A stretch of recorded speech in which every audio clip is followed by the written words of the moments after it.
Hi, welcome back to the channel. Today we're filming indoors because there's a huge storm going on, lots of wind and rain. So I've been battling with the elements this morning, and anyway, I just want to be nice and warm and snug and stay indoors until it's passed. Today I really want to talk about the fact that I have multiple sclerosis, but I choose to be medication free. And I don't know anybody else personally who has made this same choice. I know that there are people out there. There's groups on the internet about healing MS naturally, but the people who don't take the medication are sort of outliers in the MS community, and sometimes it can be quite hard to find that community because it's looked upon as quite radical. And the reason for that is that the medication for MS,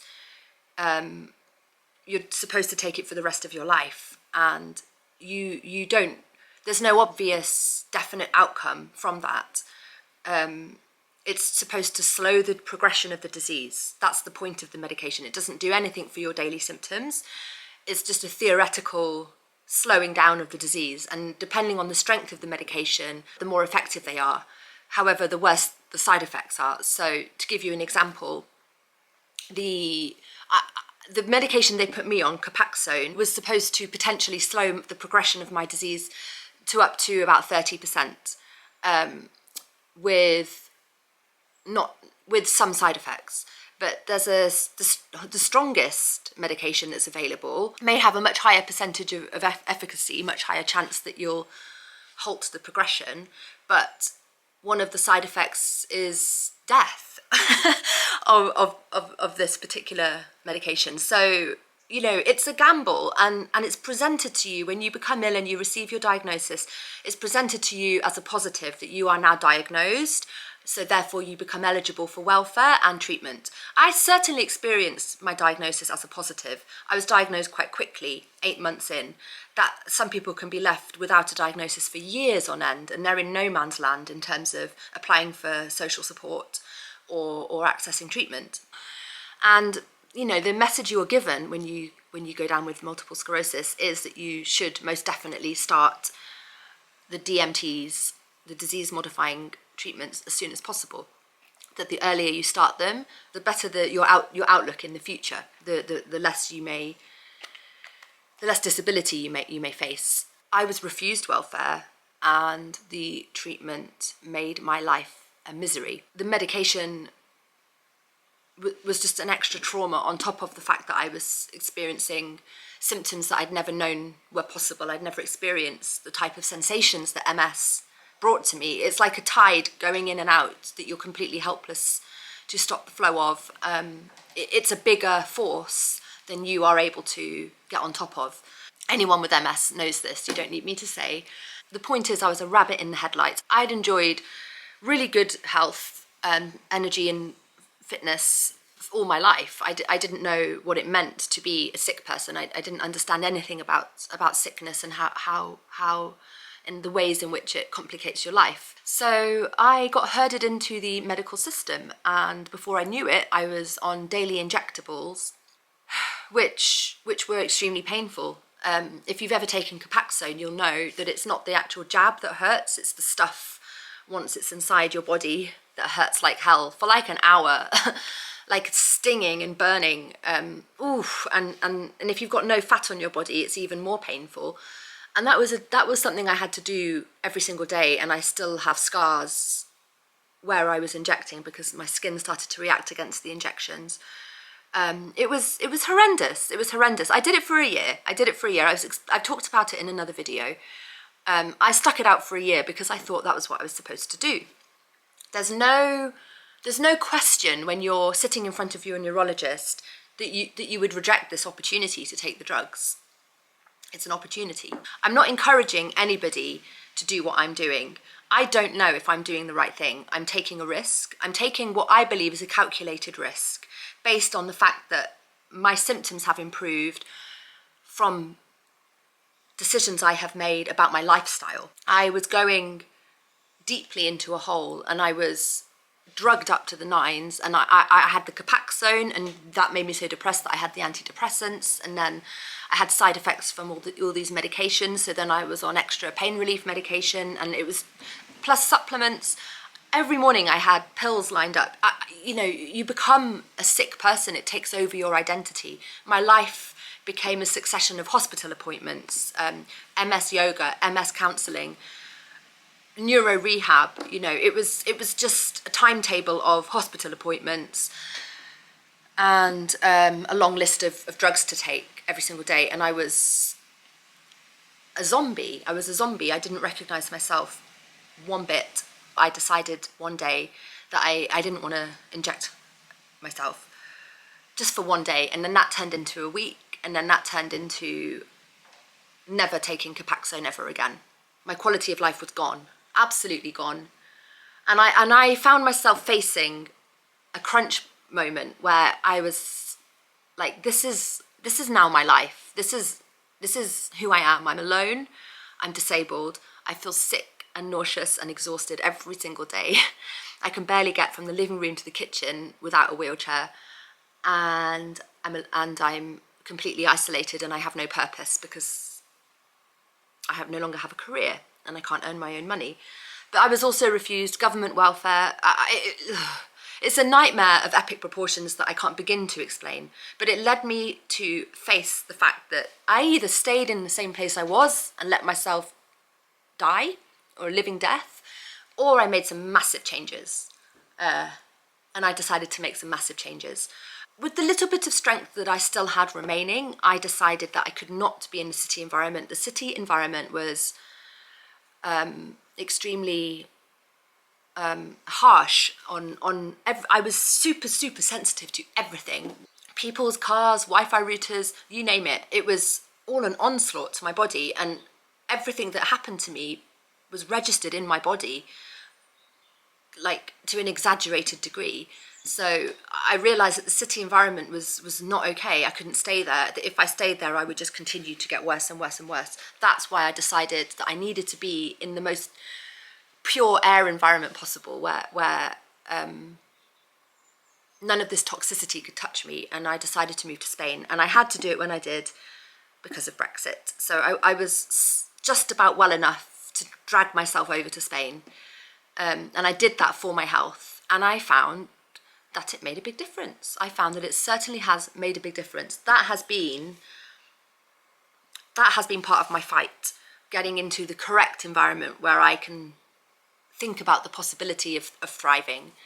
However, it wasn't enough because I wasn't looking after myself enough. There was a lot more work I needed to do once I was in the better environment. And if you watch my YouTube channel, you will know that a huge thing that I did was change my diet to carnivore. And I would say that that's almost put me back in a place where I would say I don't feel like I have MS anymore. Yes, I still get more tired than I ever used to. Sometimes I still have my ribcage aches and I have those strange sensations that you have with MS, but it's minimal really compared to how it used to be anyway. My neurologist thinks that I'm crazy. My neurologist he says to me, I don't know why you're not more ill. Sooner or later you will become more ill. You will be in a wheelchair. He really applies the scare tactics on me. Although we have, you know, a healthy respect for each other as well, and we debate our different perspectives. It's interesting. In fact, I have an appointment with my neurologist next week, and I would like to bring my video camera along and see if I'm allowed to interview him. That would be super interesting, what he thinks about the carnivore diet. But yeah, so I have this ongoing debate with my neurologist, and the point that I'm always making to him is that I have found myself in a place where I'm able to live my life again. That means more to me than anything. I had that taken away. So why would I now introduce side effects of heavy drugs that would definitely make me feel shitty again in the now?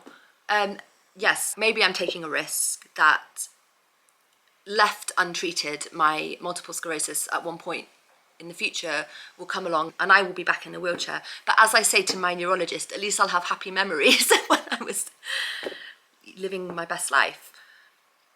And I really mean that. I really mean that. So yeah, so I was faced with death or a new life, and the new life was scary and it was an unknown, but I was very determined to look at my situation and think, how can I turn this into a positive?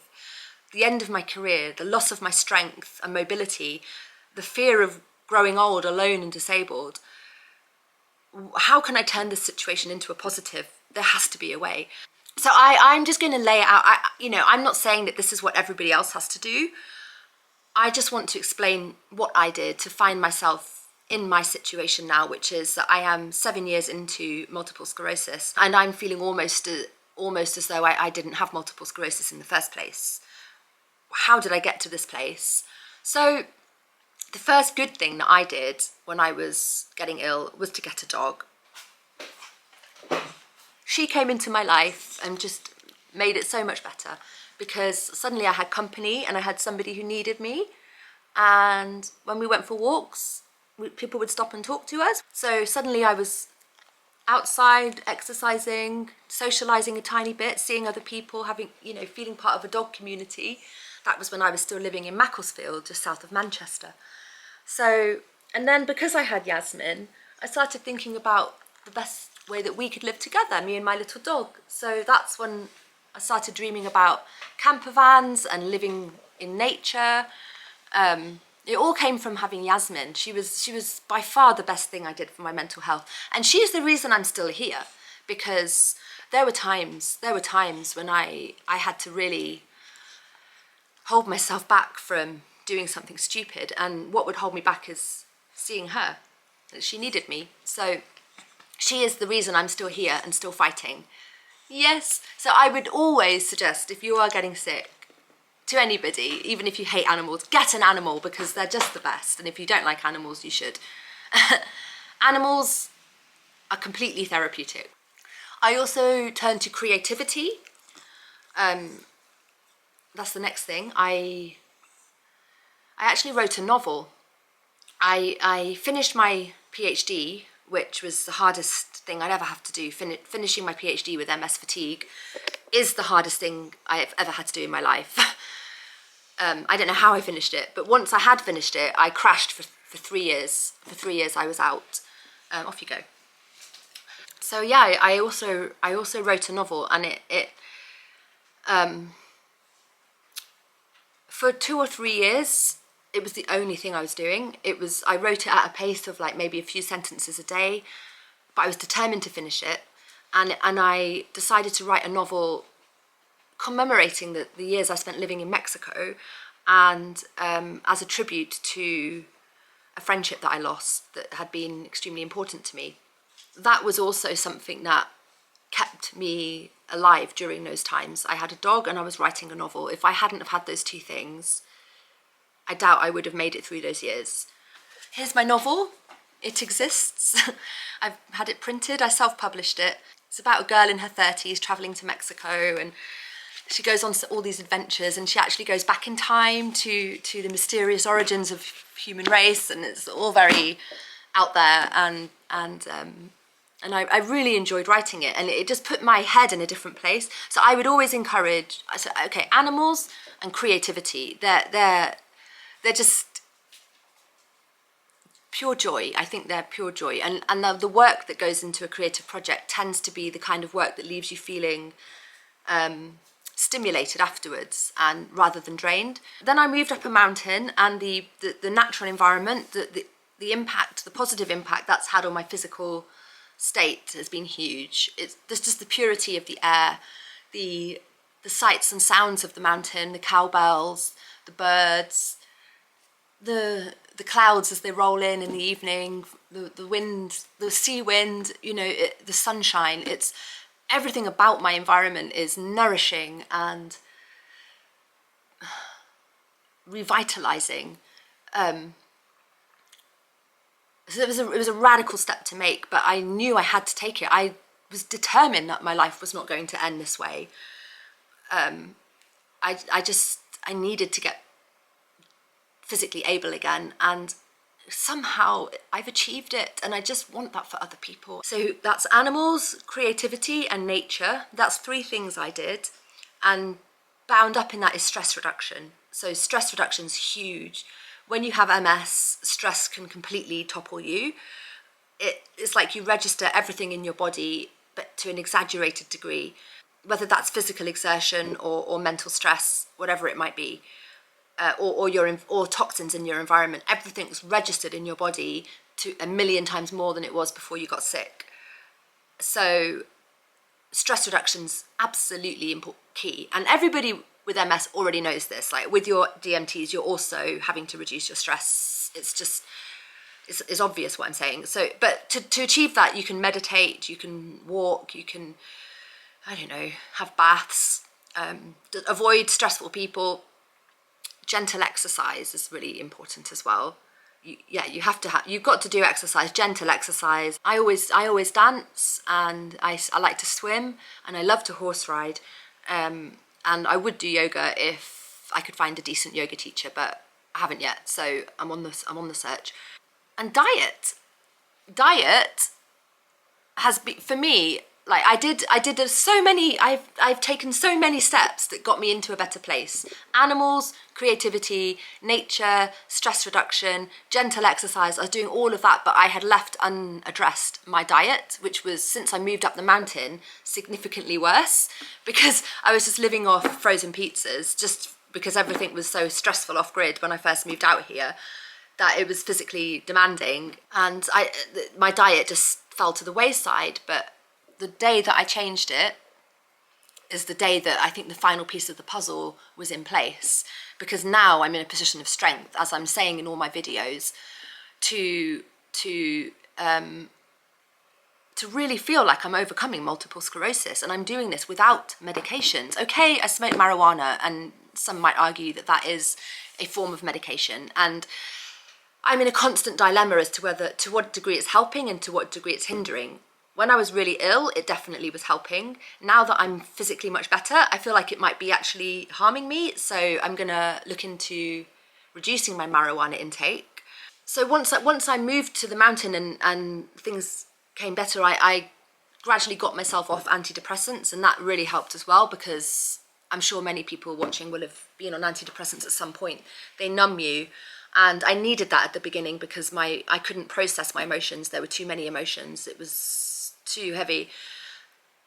But I realized at some point that I needed to face those emotions. So I came off antidepressants once I'd moved out to Spain.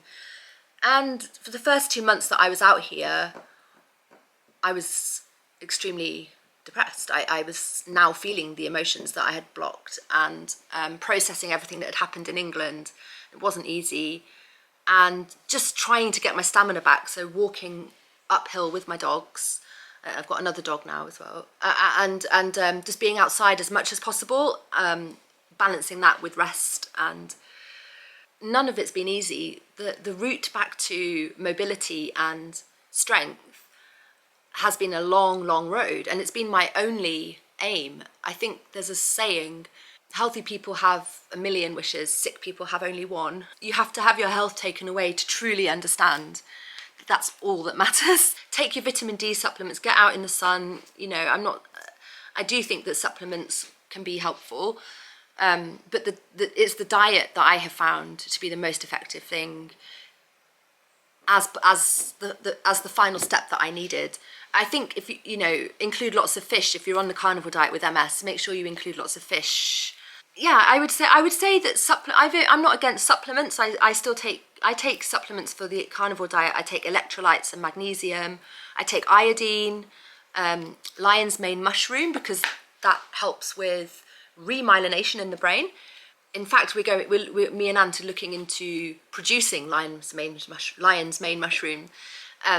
So that's really cool. I was offered chemotherapy for my MS, which would have made my hair fall out and given me nausea, and I know that would have made me depressed.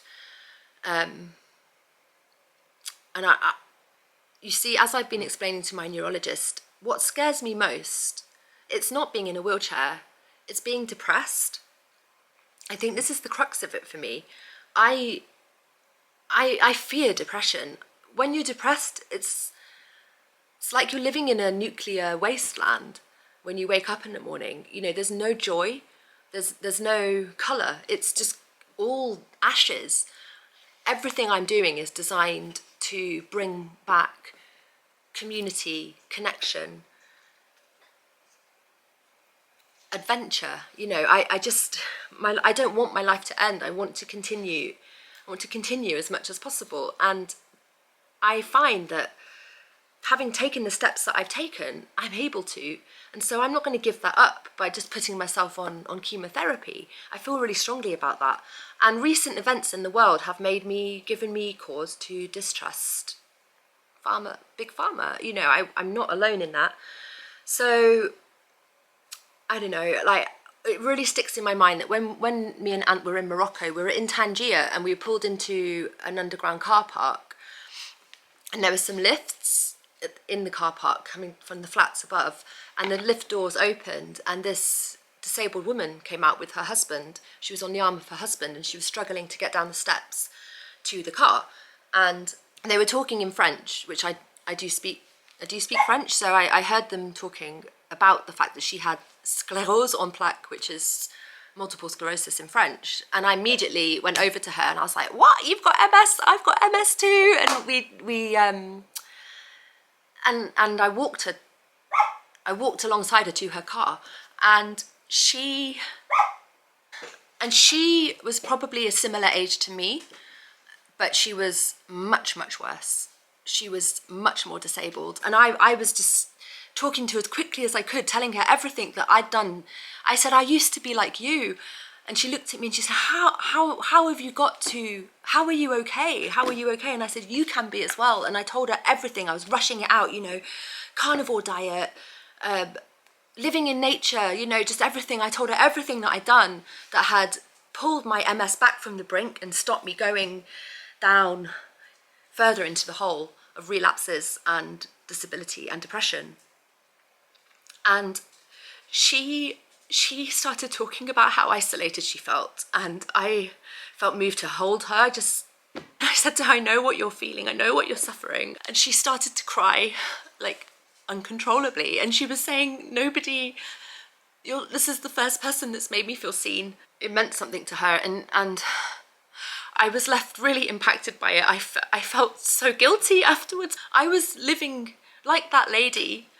I was living like that lady in Morocco, and now I'm dancing in the sunshine and traveling around. And, you know, even if, you know, me and Ant have had a horrible year. It's been absolutely horrible, but like, and we broke up in Morocco, but I remember being in Tangier, having these problems with Ant, and just feeling like I'm in Morocco having guy problems.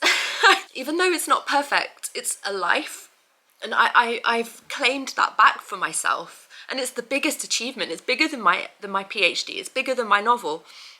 The fact that I am physically able again is the only real thing that matters. Whichever order you do these things in, whatever you're able to do, I just want to give the message that there may be hope for you if you're in a complete pit of despair. It may be that there's hope there, that there's some choices you can make that will change the course of things. And maybe, you know, you taking antidepressants and Copaxone is right for you. It's not for me to say. However, my experience has been that the moment I stopped following, the moment I stepped outside of the system was the moment I got my life back. And I have been on this path since then, looking to make choices that are lifestyle based, that have continued to pay dividends. And my neurologist can't deny it, even though he insists that I am taking a stupid risk and that I will in the end be in a wheelchair. But as I say, I feel like, well, at least I'll have good memories. That's how I manage my MS. I'm not saying I'm managing it perfectly, but I'm certainly a success story. And it's not been because of any advice that I've been given. It's been my own thoughts, my own decisions, my own way. Maybe I'll do a video in 5 years' time saying, oops, I'm in a wheelchair now, I should have been on medication. But I still insist that for me, what's most important is quality of life in the now. And I know from experience that I wouldn't have quality of life if I was on those medications. We've seen further activity in my brain, but that was before I started the carnivore diet. So I'm really intrigued now to see if my MRI scans come up with less scarring, with fewer lesions since I started the carnivore diet, because I was completely clueless to the fact that sugar was inflammatory and that that my diet was basically sugar-based. So that's all new. I've not had an MRI scan since I started the carnivore diet. I'm really, really intrigued to see what that will be like, and I will keep you posted. I have to say, if I started getting more MS symptoms and I seem to be taking a turn for the worse, I would probably consider a DMT. I wouldn't, but it's the fact that I really have minimal symptoms at the moment, and I'm actually enjoying a real quality of life, makes me think I'm going to take the gamble, because you never know. I could end up in a wheelchair anyway because I've been hit by a bus. I might not live to see another decade. You just don't know. So my thing is all about being in the now and seeing what I can take out of my life now, because I've come to appreciate my life so much more and my health so much more because it was taken from me. I'm grateful for every small thing that happens to me that makes me feel like I'm a healthy person again with a life. Yeah, so there we go, medication free and thriving. I hope you guys are all doing well, and I'll see you next time. Bye.